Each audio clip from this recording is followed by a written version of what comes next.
Ballet Theatre for 33 years. And during that time, I became a principal dancer, and later I became a ballet master. And during all that time, I was known by my nickname, Terry Orr.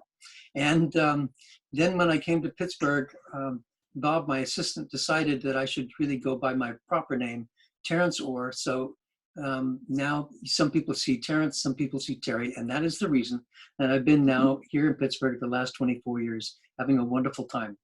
The next person we're going to introduce is going to be Mariana, and I just want to say a little thing about Mariana before, because she's too shy to mention it, but we're talking about doing a project on Giselle, and Mariana was written up in the New York Times as one of the great Giselles of all time.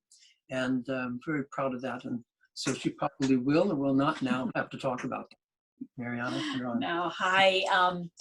Yes, I was literally, I think, born into ballet. My mother was a professional dancer. My father actually was an opera singer, but he also worked actually in the management side of ballet, presenting and as a general manager.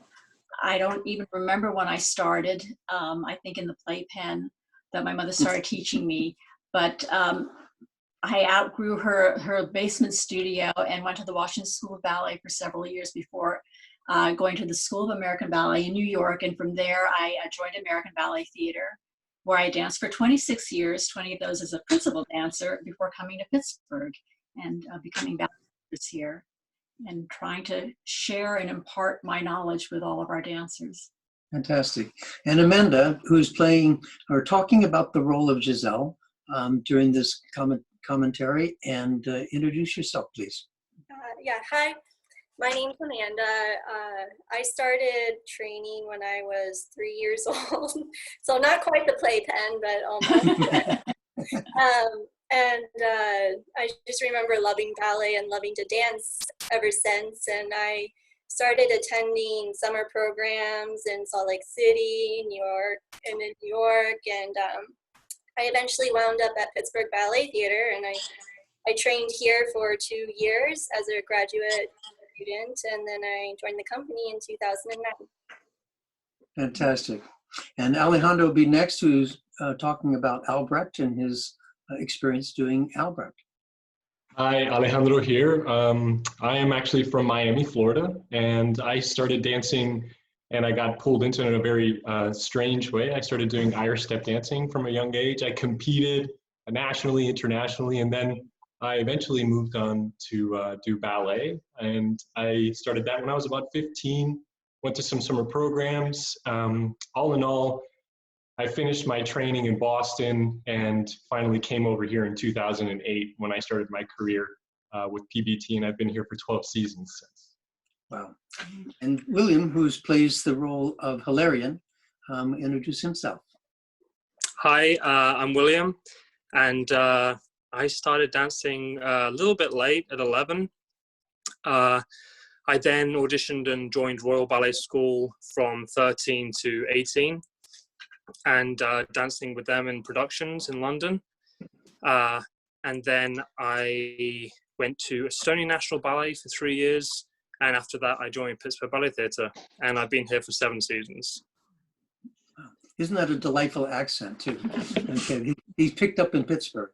And now we have Diana, who plays the role of Merita.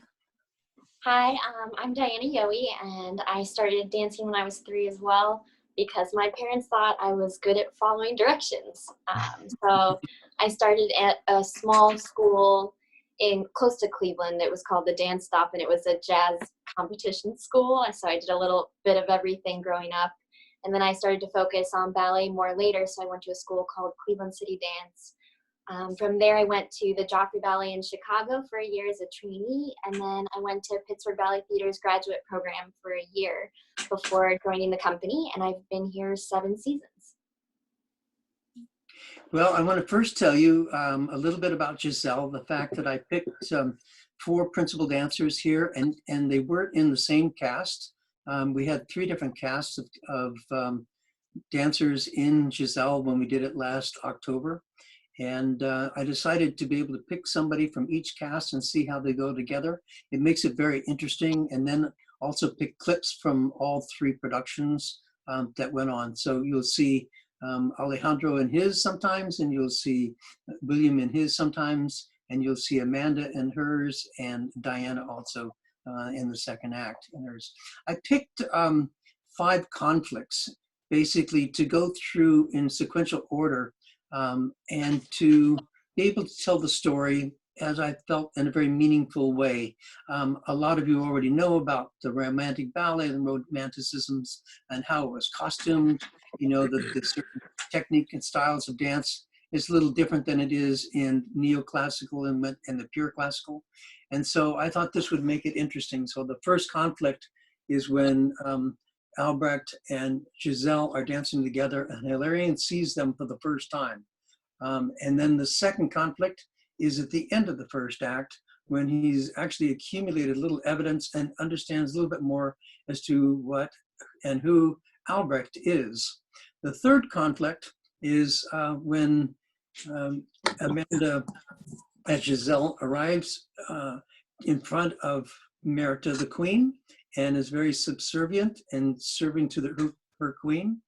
The next one would be Hilarion, who doesn't do so well, doesn't fare so well in front of Merita.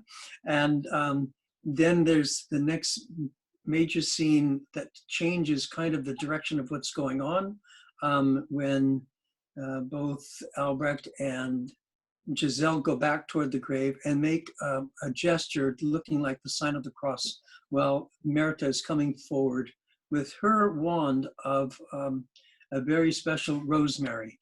And that changes the power all of a sudden into Amanda's hands as Giselle.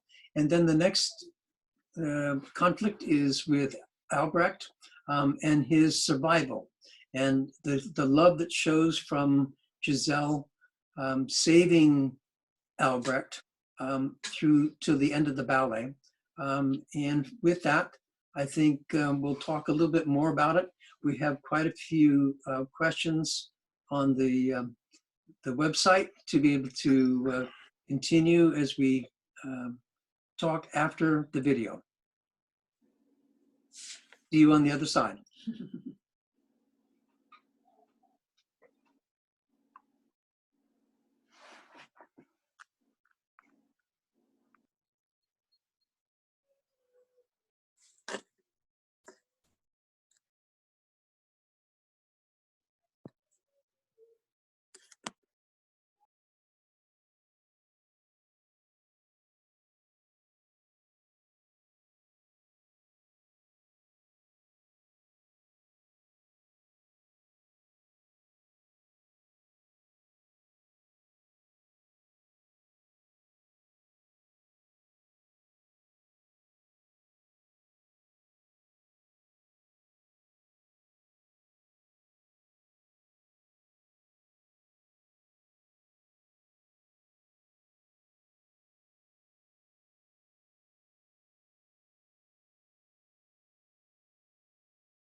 So from his first entrance, the music kind of reflects the character. It's quite heavy and he's got a long stride and definitely more of a guy coming in.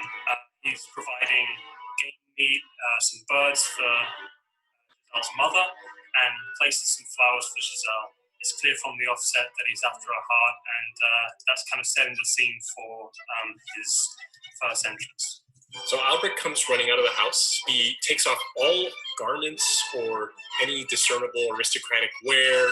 Soon thereafter, Wilfred comes chasing him, saying, "Hey, you got your sword on you." And so he takes his sword off very quickly and hands it over to Wilfred. He then turns around and says, "Hey, Wilfred, well, what do I look like now? How do I look now?" And Wilfred is just confused. And he's like, "Hey, man, I just don't understand what we're doing here." Albrecht kind of walks him down and says, "Hey, I'm here for this girl in this house. And this is just preposterous. This shouldn't even be happening." Albrecht has to tell Wilfred his word is command, and he asks him to leave. They're friends. They've known each other for a very long time. So it's not like this was something that was a command. It was just more like a request.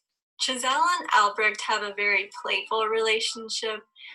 they're always teasing each other by blowing kisses or leaping across the stage and chasing each other. At one point, Albrecht swears an oath that he loves her. He professes his love. She decides to test him on his oath by playing that he loves me not game. She picks the petals one by one and then realizes, oh dear, there's not the right number of petals. While her back is turned, Albrecht picks another petal off and runs over to her and says, look, you miscounted. And it fools her into thinking she has miscounted and everything's just fine. I think this foreshadowing in the story provides a lot of insight into Albrecht's character, in that he is a natural trickster and he thinks he can get away with almost anything. I think on a deeper level, very deep down, Giselle knew that this love was too good to be true, that there was something wrong with it. She was turning a blind eye. So when Hilarion returns to the village, he's very shocked to find Giselle and Albrecht dancing, seemingly in love. He's kind of confused about who is this guy, who is this Albrecht that's in the village. You know, I haven't seen him before, and how on earth is this happening with Giselle? It's all wrong. You know, I'm meant to be with you, Giselle, kind of falling to his knees. I love you. Albrecht in this scene is just trying not to meddle.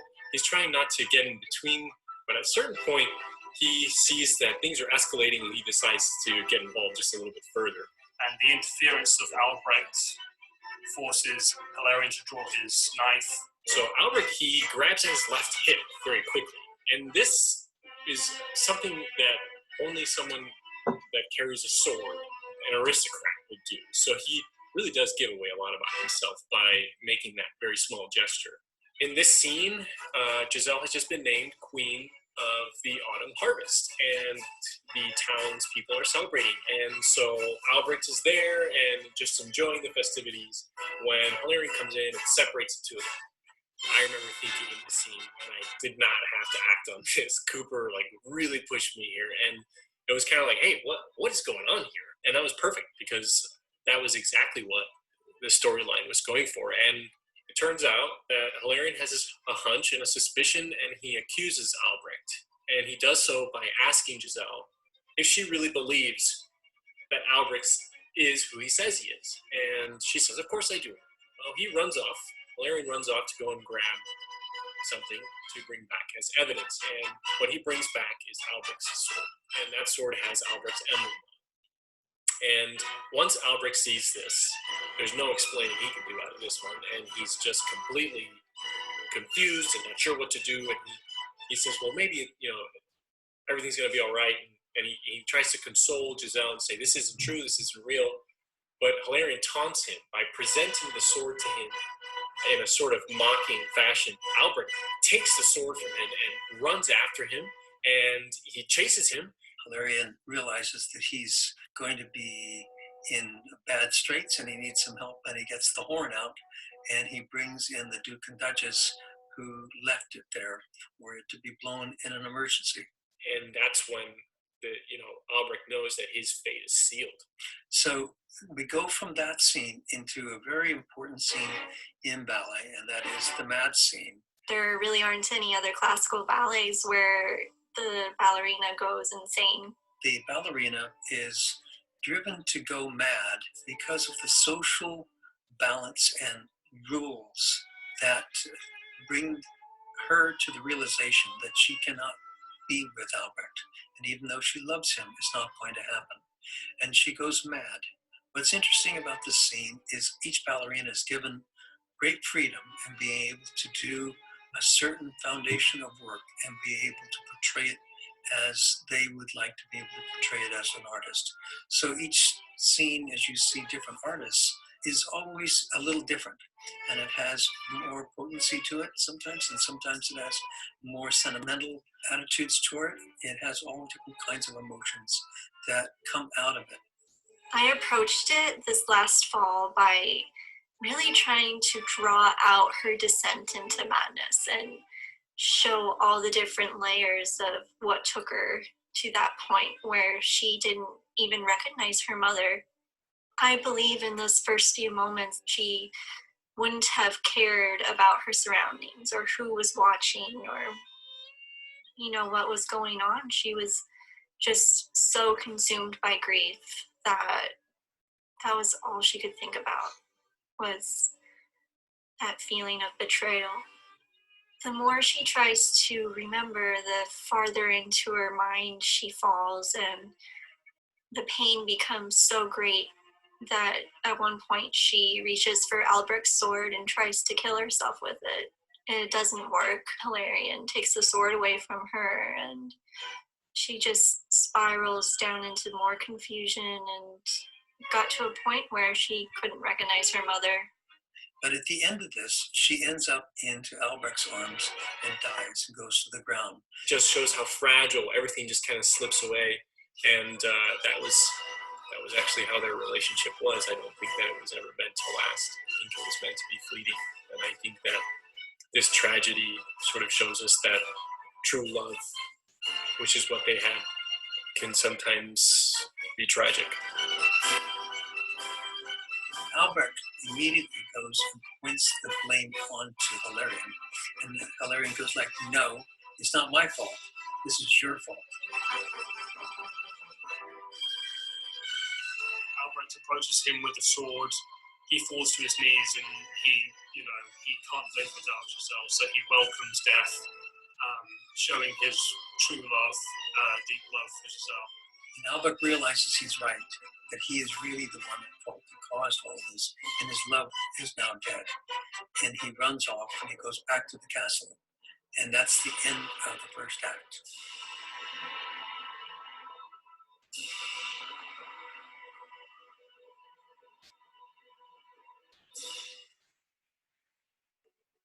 So in second act, Hilarion ventures into the forest to find Giselle's grave. It's a beautiful moment in the ballet. I loved walking on stage completely alone and very somber, holding the pieces of the cross you're about to bury into the ground on Giselle's grave. The reason for burying the cross is partly because she's been buried in unconsecrated ground. Hilarion, being completely in love with Giselle, he sees that as unjust and decides against the town's wishes to go into the forest to bury the cross on her grave. Being completely wrapped up in his emotions, he realizes that the 12 bells have rung and the old wives' tale of the Willies being around at that particular time, he gets caught up and is chased away from the grave by the Willies. Myrta is introduced at the beginning of second act after Hilarion has already been driven away by the Willies. She is awakening in her home in her forest, and she is preparing for the very important moment of initiating a new Willie, Giselle. Myrta is the leader of women who have been betrayed by their fiancés and die before their weddings. She is otherwise known as the Queen of the Willies. One of the most important examples of Myrta's absolute power over the Willies is shown when she is summoning Giselle from the grave. You can see her authority in how she commands Giselle to proceed and to halt before she begins her entrance variation. Albrecht has not yet entered the forest, and therefore Giselle's reverence and obedience to Myrta are unwavering. When Giselle is first called from her grave by Myrta, you immediately sense that she is not the same. She is gazing down in subservience to Myrta. It is pretty obvious that Myrta has immediate control of Giselle. She orders Giselle to dance, and Giselle just explodes into these turns that are quite dizzying. And she does an opening variation that is all to show in what power Myrta has, and she understands that. She does these wild spins and goes back and does these amazing jumps and then goes whirling off to the stage. So one of the best parts about playing Hilarion is his second act solo. Being chased onto stage by the Willies, he's told by Merita that he must dance until he dies.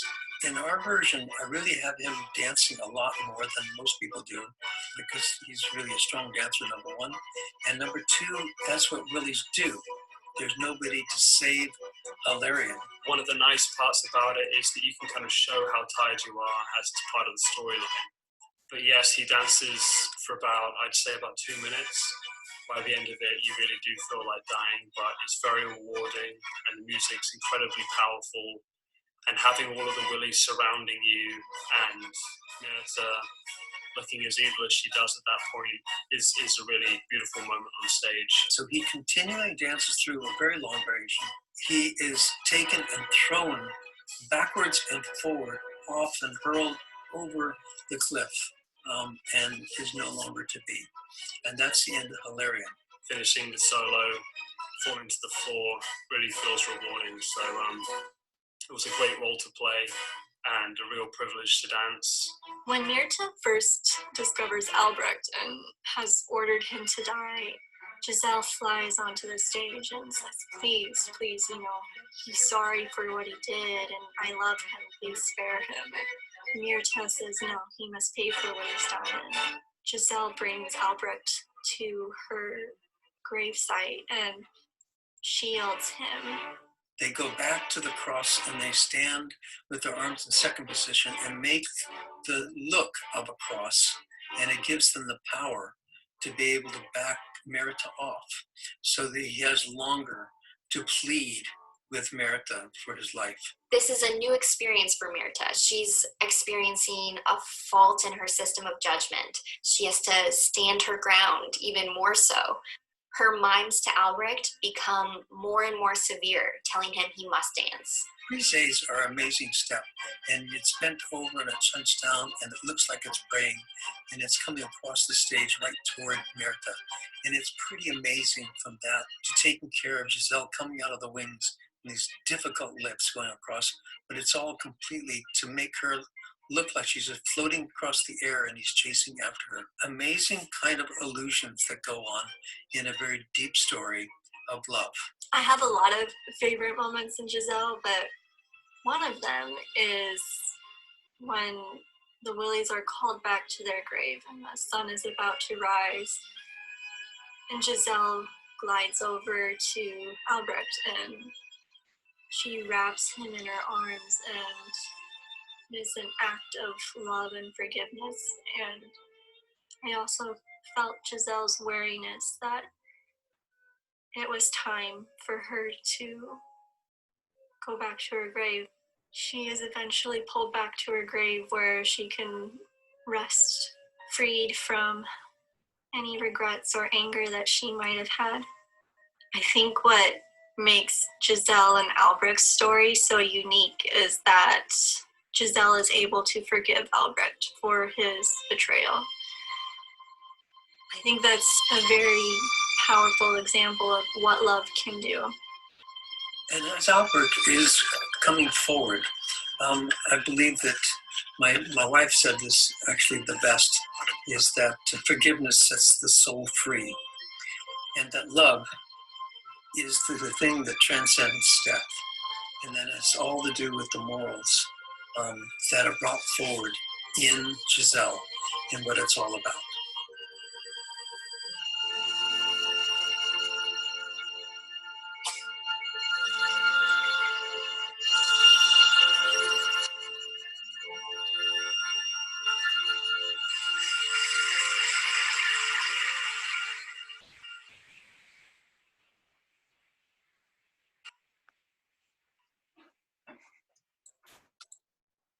Wow, you guys, nice going. That's enjoyable to watch again. And now I'd like to start a little bit with the discussion about your preparation for doing Giselle. And this can be all kinds of manners, because we know that it takes a certain number of weeks to produce and put together a work. And some of it has to do with how long it's going to be for you to learn your role, and to learn what you're going to be doing dramatically and what you're going to be able to do physically. So let's start with the easiest one, Giselle. Here we go, Amanda. Well, I've had several experiences with Giselle throughout my career. And even beforehand, my first experience with Giselle was during the Pittsburgh Ballet Theatre summer program, actually. I did the second act Adagio, so that was my first attempt at it. And then a few years later, while I was in the company, I got to do Peasant Paw as a soloist. And then since then, I've gotten to perform the role of Giselle twice now. And that has been a really special experience for me because I've found that each time I do it, I learn a little more about Giselle's character, and I also learned this last time about what goes behind the steps, and it's not so much about dancing the steps as it is you're telling a story through the steps, like the choreography. So that was a unique experience this past fall for me. When I prepare for any role, I like to do a lot of research on the character and the history of the ballet. So a lot of work went into that, and I really enjoyed researching other ballet companies and what they did with the role and what other ballerinas have done with the role. And of course, there's all the rehearsal and the working out and cross-training that goes into any ballet. And I also, if I have difficulty with any technique, I like to spend time after class on my own practicing steps that I find difficult. So I think that is a little summary of what went into my process. Excellent, excellent. So Alejandro, tell me your experiences during your career with Giselle. So similar to Amanda, I would say it's kind of a blessing to be able to revisit productions several times throughout your career. And I had my beginnings in the Corps de Ballet as being one of the villagers on the stage. And that was really kind of great because you start to get a sense that you're a part of the story and you're actually part of creating the drama on stage. And then I've also had the opportunity to perform Hilarion and all of the work that went into creating that character and being able to produce that in a production was really exciting. And then ultimately finally landing on Albirex, which is, I think, the pinnacle, the most difficult classical ballet role that I've ever attempted, I'll say that. And just the collaboration between working with our ballet masters and mistresses on the technical aspects, but also with Byam Stevens and diving deep into the character development this time around. So it's hard to put a timeline as far as how much work really goes into these roles. I would say a lifetime, honestly. That's very good. You know, I worked with Eric Bruhn, a very famous dancer that did Giselle and a few other classical works from the Royal Danish. And I remember him saying that if he ever did a role perfectly, that he'd never want to do it again. But he never had to worry about that when he did Albirex. So that's a point well taken. That is very true, yes. So William, tell us about your experiences with Giselle. Yeah, so like Alejandro and Amanda, obviously starting young and kind of seeing it on stage, and then as a student of Royal Ballet, being on stage as a kind of, actually I think I was one of the court people, so I was like in the whole get up with the big hat, and I had an earring, and I felt very, very privileged to be there, and just being a part of it is just so special. So last time at PBT, I've done it twice with PBT. I did Peasant Pas, and so that's very technical, and you know, there isn't so much character to that. I mean, you are part of the story, but it's more so kind of being delicate and just kind of getting through it. But with Hilarion, it was really nice working with the ballet masters, New Terry, and kind of like stripping down. I always thought I thrived with acting, and I'd do something and it'd be like, well, why are you doing that? And I'd be like, oh yeah, I don't actually know why I'm doing that. So it's kind of like breaking it down to the basics and kind of rethinking everything. And I think this role really made me do that. It really made me kind of like reassess everything I do acting wise, and it was very valuable in that sense. So kind of adding that to the role, yeah, that's kind of how I approached it from then on, acting wise. And then the solo, I just kept on having to bash it out, and Stephen, the ballet master, made me do it twice through just to kind of just end up on the floor dead. So I really had the energy to kind of just power through it 100% from beginning to end. So it was really a great experience. So it was an amazing kind of challenge. Do you think it's going to help you with other roles in the future? Absolutely. It's always great. Diana, Yeah. I'm sorry. No, Diana, tell us about your experience with Giselle. So talking forth, I guess I'd like to mention how I can just tell from the previous dancers speaking that Giselle's kind of been a landmark in their career for all of us, just because it's a really important ballet for PBT. I've been really lucky. I've performed Giselle 3 times now. I started it in the school, actually. I was a Willie and a peasant my year in the school, and then I got to perform my first leading role as Mirta a couple years later. And then I got to perform it a second time this past season. So I've kind of gotten to revisit it, and it was really pretty special this last season because I was coming back from an injury, and it was my first real chance to kind of dance on stage again. And so I really enjoyed it a lot this last time. So this last time we got to kind of start where we left off, I kind of felt. So we got to kind of dive even deeper into the characters, and I felt like I got to work with my cast a lot about making what we were saying to each other really clear. And that kind of made the ballet even more real. We talked with Byam Stevens about how you need to never lose character. Even when you were off stage for a second between variations, you had to kind of still assume your character. So, you know, being Mirta, it's kind of exhausting.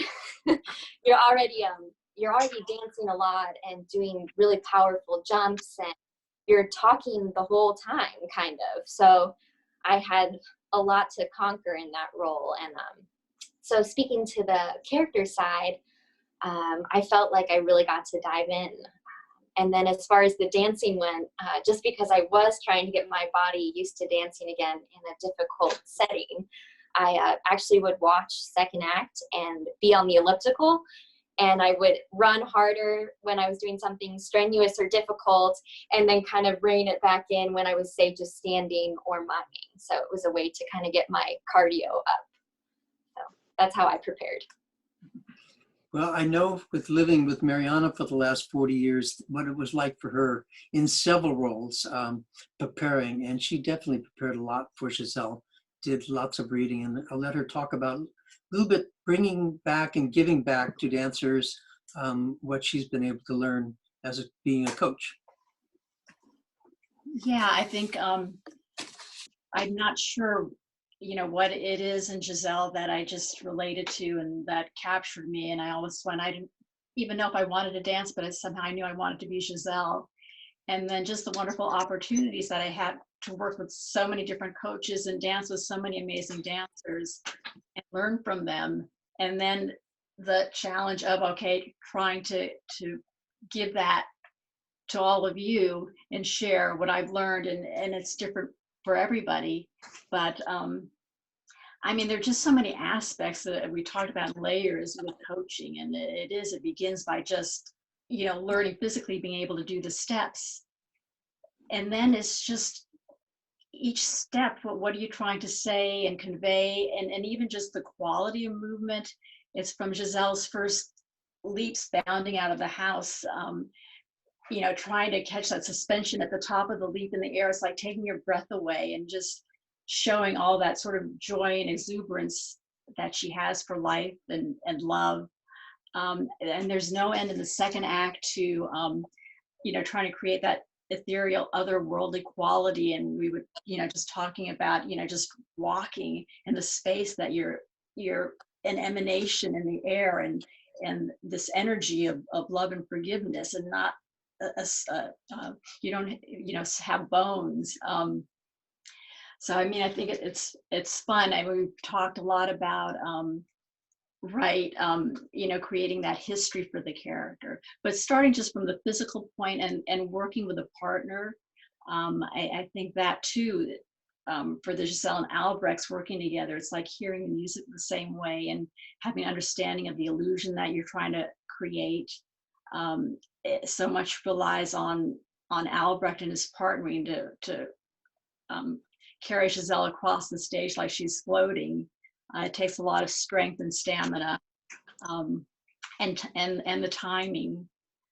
But I mean, there really is no end, right? To what we can work on. I always feel like there's never enough time. The good thing about it, Giselle, is also like knowing how far to push the dancers in those days, because it is taxing. It's like getting ready for like a mini marathon, right? You have to do it in increments, building up the stamina.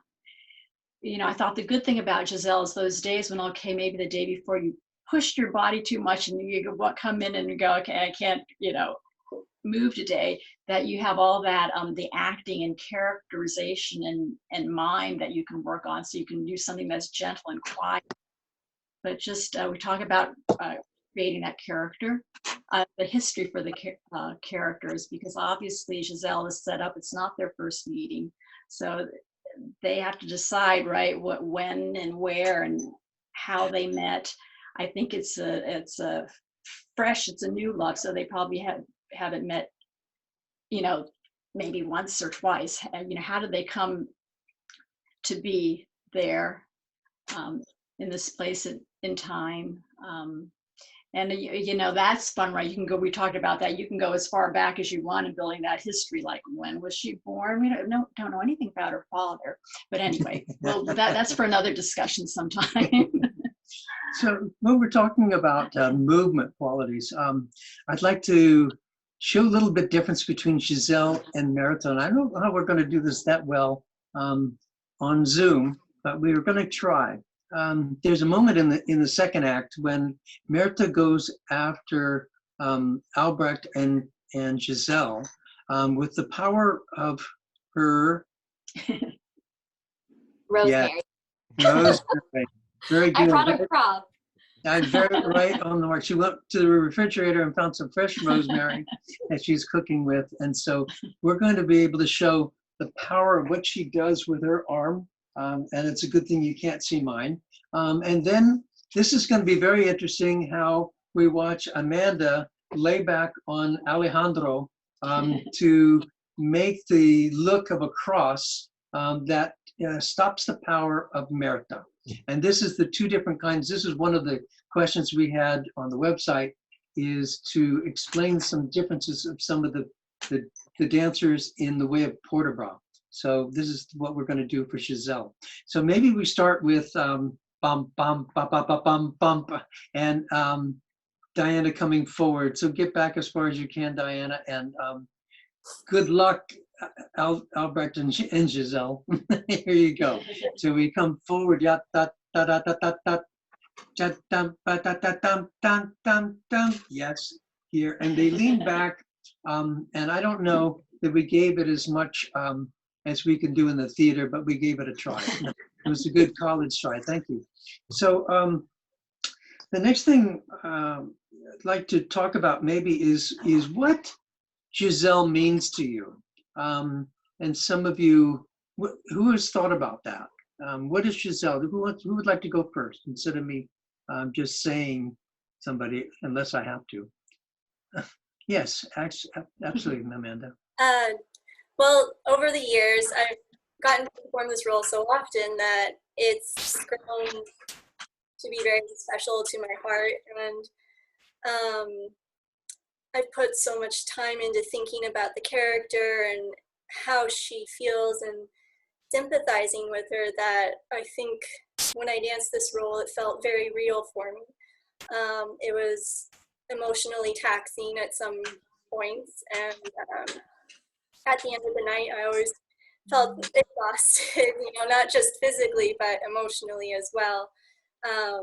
She she's a very strong character in that she forgives Albrecht for his betrayal. And I think that's also an example of how much she loved him. And it was real for me. It was a very real experience. Anybody else? I'll go next. What it means for me. I mean, I would say that the opportunity to have revisited this production over 12 years, for me, it represents that it actually has spanned the arc of my evolution as an artist and a dancer. And I would say that when I first started out in the company, in my very first early beginnings, learning those little villager sections in the first act, it was all very new to me. And it was very new what it meant to be a part of a scene and how to interact with others on stage. And so I was cultivating a lot of the chops, if you will, for some of the acting roles to later come within my career. And so it kind of went like that. And each layer helped me develop myself a little bit further. And so I think Giselle would represent for me that sort of that evolutionary arc that happens within a dancer's lifetime. And I just feel really privileged to say that it happened with this production. That's great. Maybe that's one reason why it's lasted 180 years. It's done that to a lot of dancers. I can speak to it as well. I feel very similarly to Alejandro. When I was in the school of PBT, I got to be one of the Willies, and I do feel like that evolution of your career and being able to be the leader of the Willies and, looking up to people like Julia and when I was younger and being like, wow, to be that powerful woman is just so amazing. And then I had to be her as well. And, you learn a lot about yourself when you have to kind of dig for those big feelings within you. And I did feel like it was a character that wasn't natural for me. So I had to kind of dig a little deep to find that power within myself. And it was just a joy to do. So I do feel like no matter what character you are in Giselle, you have to find that passion and feel what Giselle is feeling, but also be you. And you do feel that love and forgiveness. Even when you're telling Albrecht he must die, you can just seeing that love up close is a beautiful thing. So, yeah. I think some of the boys watching you in the second act realize your power when all of a sudden you come out doing a diagonal jetés and you're jumping over their shoulders and they're going, wow, that's a powerful woman. It is really just a cool role to do. So, I mean, whether you're Giselle or you're Mirta, I mean, there's just so many cool parts in this ballet that you can just conquer and do. So it's a cool ballet. So we had another question that was talking about the differences in some of the ballets that we might call, quote unquote, the white ballets. And so they chose to talk about the willies and snowflakes in the Nutcracker. Now, I would say that there's probably a couple more things too when you start thinking about La Sylphide, the single Sylphide, Les Sylphides, the many of them, and all from the Romantic period. But I thought Alejandro said something very interesting the other day, talking about there's differences and there's similarities to that. And would you like to address that again? Sure. Being as I've never worn a pair of point shoes and had the opportunity to perform a willy or even a snowflake in our Nutcracker, I don't think we'd want to see you do that either. Well, Sorry. I will say that I have had the opportunity to really enjoy and view a lot of the work that a lot of our girls put into being in those huge second act and first act pieces. And I would say that it's the work, it's the collaboration, it's that corps de ballet work that really, sort of unifies those white ballets in a way. It's that, they have to breathe as one, they have to move as one. And I think that's really what gives some of those moments such life, and it really makes it exciting for the audience. Mm-hmm. So should we give our ballerinas a chance to talk about it if they'd like? That's all right. We don't have to, too. Well, Diana and I were actually talking about this today, and she mentioned that, you know, there is such a strength and a beauty behind a group of women dancing in unison. And I think that's what all of these classical ballets have in common, is a large group of women dancing in unison. And it's not easy to do, and a lot of rehearsal and work goes into that. And so I think that's a link between the two. I think it's one of my most favorite things to work on, besides principles, when I'm working on large works. I love working with the Corps de Ballet in Swan Lake, in Giselle very, very much, and also as the Snowflakes. I had a great time choreographing the snowflakes in our Nutcracker, because I wanted to create this kind of illusions, and that's what they do. They do illusions. When you look at the bayadères coming down the ramps in La Bayadère, and when you watch a production with 32 ballerinas coming down there, you think maybe you had a little bit of that, too much of that little pipe that was over in the corner, because it's pretty an amazing look. But once you get it to be mesmerizing and hypnotic, that's when you really attain something in the way of the art form. And it is an art in itself that's very different from everything else we work on. So that's one. Now, I think we'd like to wrap up a little bit on,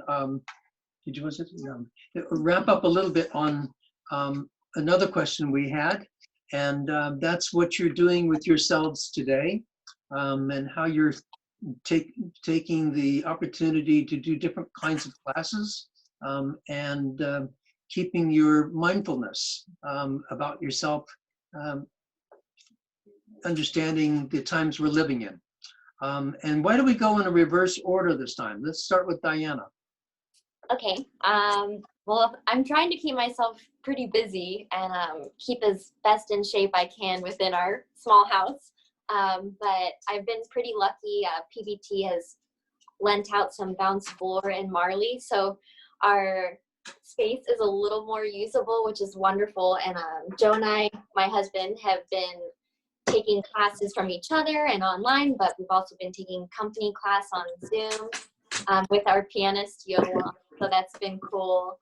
And we've also been doing cardio workouts, which we don't always do, but when you're stuck at home, you want to get your heart going, so we've been doing burpees and jumping jacks and things I don't normally do, but it's been fun. And I've been cleaning. Lots of cleaning. So that's been what's keeping me busy. So Will. Yes. Hi.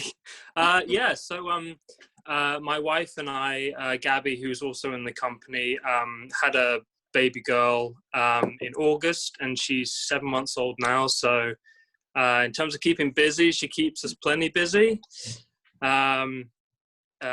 Kind of a full-time job, which is fantastic, and absolutely love every minute. Aside from that, keeping in shape is, I kind of like to incorporate a little bit of everything. So doing the class with PBT in the morning, which is fantastic. I go for a run in the afternoon. I definitely keep my distance, just to reiterate that. I know a lot of runners don't. They pass me and I'm like, please get out of my way. But no, keeping in shape's a big part. It's nice to be outside for those times as well.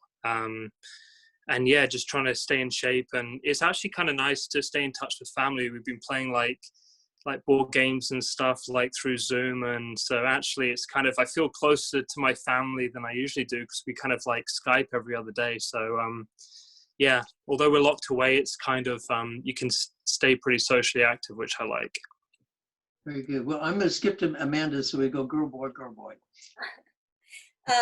Well, like they've said, we've been trying our best to stay in shape, and I think we're all very mindful of how difficult it's going to be to get back to work, and we're doing the best we can with the space and equipment that we already have in our homes. And it's going to be a bit of an uphill battle to get back to our full capacity, I think, when we do come back. So I think we're all very aware of that.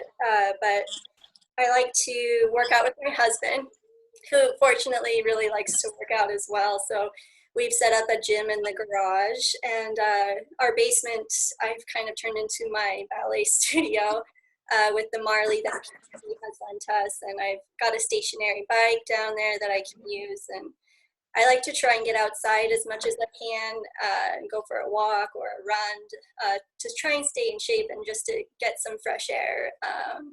And then there's, like Diana said, there's a lot of virtual classes that you can take, and PBT has been offering company class, which we're also lucky to have. And I like to watch recordings of other companies and ballets of all sorts, like not just Giselle, but Swan Lake and new choreographers and such. And I found that it really inspires me to keep working hard at home and to really enjoy my time here. Yeah, I think that's it. Great, great. So Alejandro, I wish we could see your studio because it's very impressive when I watch you do your class, you and Marissa. Oh, well, like so many of the other dancers at PBT, I took advantage of the bounce floor that was offered to us, and Marissa and I, my fiance, we were able to convert one of our rooms in our little house here to facilitate a little small studio for us.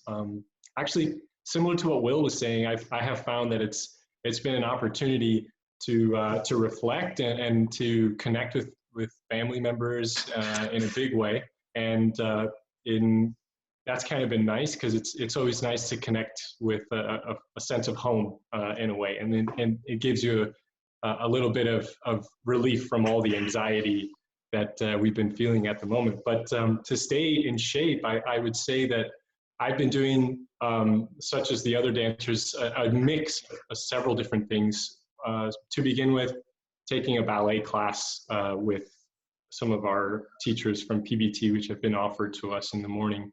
But also I went ahead and last year I started to go down the rabbit hole of becoming a certified gyrokinesis instructor. And I'm almost there, but what it has done is it's given me the tools to really get through this difficult time and try to stay in some semblance of a shape so that when we do get back, hopefully we won't have lost it all, right? That's really what we're trying to do here. So that's what I've been doing. Well, I can hardly wait till I don't have a meeting so I can get in there. I will tell you that Mariana has thoroughly enjoyed taking your gyrokinesis class very much. So, well, that's great. Thank you. So yeah, no, thanks. the two of us would like to thank all of you very much for being on board and being with me when Talks with Terry. And thank you. We'll do something again real soon. We'll produce some more of these efforts like this. You did a great job. Thank you very much. Thank you. So long. We thank you all. Thank you so much. We want to thank you, everybody that's watching us. We know that you are our dearest friends, and the reasons why we work on our art form of dance and particularly ballet as hard as we do, as because it's a great art form and we have so many people that love it. And we thank you for loving us, and we look forward to seeing you soon. Bye now. Thank you. Thank you. Thank you.